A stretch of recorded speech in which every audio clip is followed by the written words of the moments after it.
Le pasteur Enoch Adeboe, qui est le père spirituel de l'évêque David Oyedepo, a reçu de plusieurs serviteurs de Dieu une question. Après des années, il a décidé de répondre. La question était de savoir quelle est la clé de ton onction.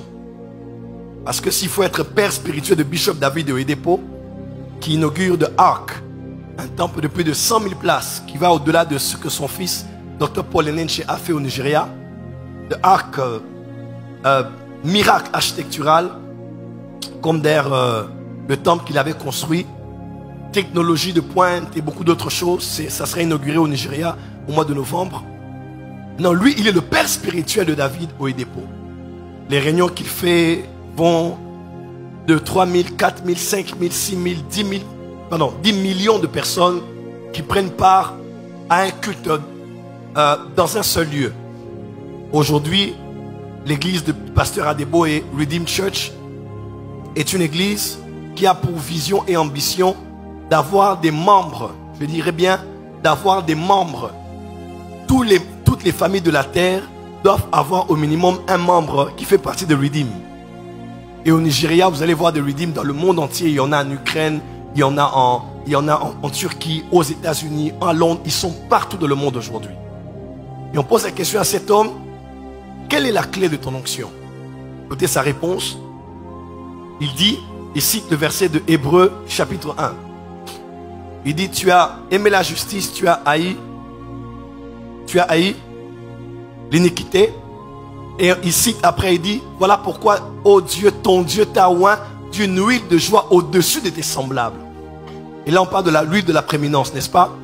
Il dit, la première clé pour avoir une onction au-dessus de ceux de votre génération, c'est d'aimer la justice et de haïr l'iniquité.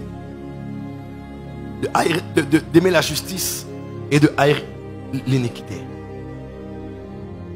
Et il a résumé ça en disant, la première clé de l'onction, ou bien la source de l'onction que j'ai, ça s'appelle la crainte de l'Éternel. J'ai grandi dans le Seigneur, j'avais moins de 20 ans. J'étais serviteur du pasteur Guy Necham, qui a été un grand ami du pasteur Espérance Makadi. Il était assez gras. Et quand j'allais chez Daddy SP, ça fait plus de 25 ans, je pense, 20 ans passés, je repassais les habits de Daddy Guinée. Et c'est là où j'ai connu pasteur Espérance Makadi quand j'allais chez eux à la maison, à Montfleury. Et c'est lui qui commençait à nous raconter, puisqu'il avait étudié chez Daosa, il nous racontait les histoires de pasteur David, pasteur Enoch Adeboe. Il a dit, un de leurs amis à l'époque au Nigeria avait décidé d'aller voir Daddy G, c'est comme ça qu'on l'appelle. Il est le père spirituel aussi de l'apôtre Johnson Suleiman.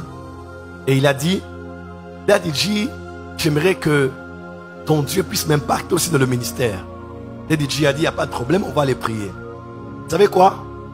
L'homme de Dieu pensait qu'il allait prier et à la fin de la prière, il allait l'imposer les mains, il allait tomber, sa vie allait changer. Il a commencé à prier 1 heure, 2 heures, 3 heures, 5 heures, 8 heures, 10 heures, 12 heures. Déjà, avant 10 heures, l'homme de Dieu a été bloqué. Et Daddy G a prié pendant 48 heures sans s'arrêter. 48 heures sans s'arrêter. Aujourd'hui, ce n'est plus David Yongisho. Aujourd'hui, le pasteur Enoch Adeboe a la plus grande communauté chrétienne du monde entier. Et son influence dans le monde de Church Growth est à un autre niveau. Il a inspiré plusieurs personnes et il est craint de tous. Et le secret qu'il a donné, c'était quoi? C'était la crainte de l'Éternel. Qu'on le veuille ou pas, il n'y a pas de monde de neutralité. Il y a les ténèbres, il y a la lumière. Il y a le pur, il y a l'impur. D'ailleurs, on parle des anges comme étant des saints anges de Dieu. Et qu'on parle des démons, on parle des esprits impurs. Puisqu'il y a ce qui est de la lumière et il y a ce qui est des ténèbres. Ce qui fait partie du bien et ce qui fait partie du mal. Ce qui fait partie de Dieu et ce qui fait partie du diable. Il n'y a pas un coin intermédiaire. Laisse-moi te dire.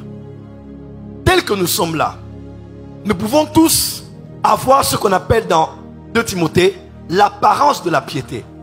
C'est-à-dire devant tous, on montre que l'on craint Dieu par les postes que l'on fait, par le visage courbé que l'on a dans la photo de profil de notre Facebook, par les gens de prédication que l'on prêche. Parce qu'aujourd'hui, on peut prêcher la sainteté par manipulation aussi, n'est-ce pas? Il y a des gens qui se vendent bien comme étant pieux en mettant les photos, ils sont à genoux, on passe à nous, à Jésus toute la gloire, parce qu'ils veulent vendre une image de piété, alors qu'au fond, ce sont des tombeaux blanchis. On peut tromper tout le monde, son pasteur, la femme du pasteur, les fidèles dans l'église, et même ses enfants spirituels. Mais il y a de ceux qu'on ne trompe pas. Ce sont ceux qui voient au-delà de l'apparence. On les appelle les esprits. Laisse-moi te dire, dans le monde des esprits, les esprits savent voir là où il y a la lumière et là où il y a les ténèbres.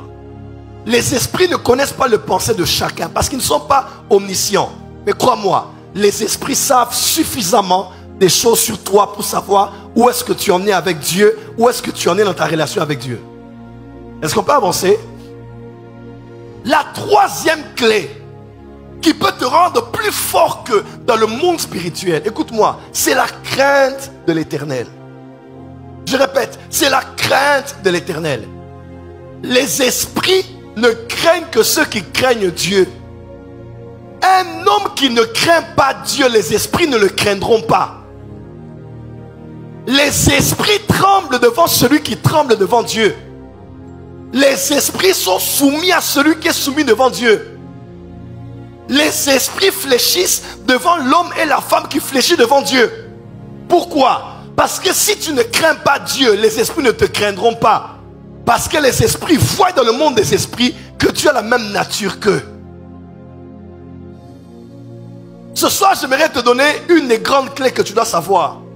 Si tu veux peser dans le monde des esprits, tu dois peser aussi, non seulement dans la quantité de prières, mais aussi dans la qualité de vie que tu as en privé et en secret. Dis à ton voisin, sainteté à l'Éternel.